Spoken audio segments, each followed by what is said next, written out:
নিউইয়র্কে বাংলাদেশ কনস্যুলেট অফিসে ঢোকার সময় আওয়ামী লীগের কর্মী সমর্থকেরা তথ্য ও সম্প্রচার উপদেষ্টা মাহফুজ আলমকে হেনস্থার চেষ্টা করেছেন। নিউইয়র্কে স্থানীয় সময় রবিবার সন্ধ্যায় এই ঘটনা ঘটে। জুলাই গণঅভ্যুত্থানের বর্ষপূর্তি উপলক্ষে বাংলাদেশ কনস্যুলেট অফিস একটি অনুষ্ঠানের আয়োজন করে। এতে প্রধান অতিথি ছিলেন তথ্য উপদেষ্টা। মাহফুজ আলম ঢোকার সময় কনস্যুলেট অফিসের সামনে আওয়ামী লীগের পতাকা হাতে জয় বাংলা জয় বঙ্গবন্ধু স্লোগান দিয়ে কর্মী ও সমর্থক বিক্ষোভ করেন। তারা মাহফুজ আলমকে উদ্দেশ্য করে ডিম ছোড়েন।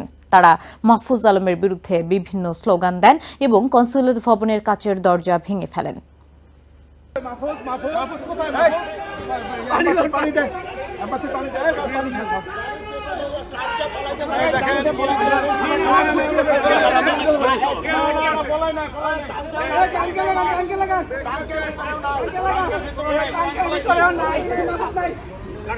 একটা পুস্টার দিয়ে যান, সান্ডার একটা পুস্টার দিয়ে যান, সান্ডার একটা পুস্টার।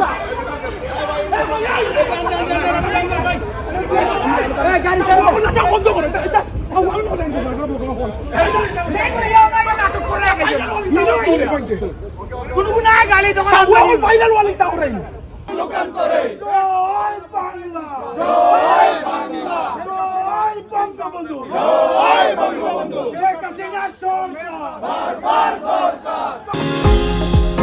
নিউইয়র্ক থেকে সম্প্রচারিত TVN 24 টেলিভিশন বিশ্বজুড়ে বাঙালির কণ্ঠস্বর।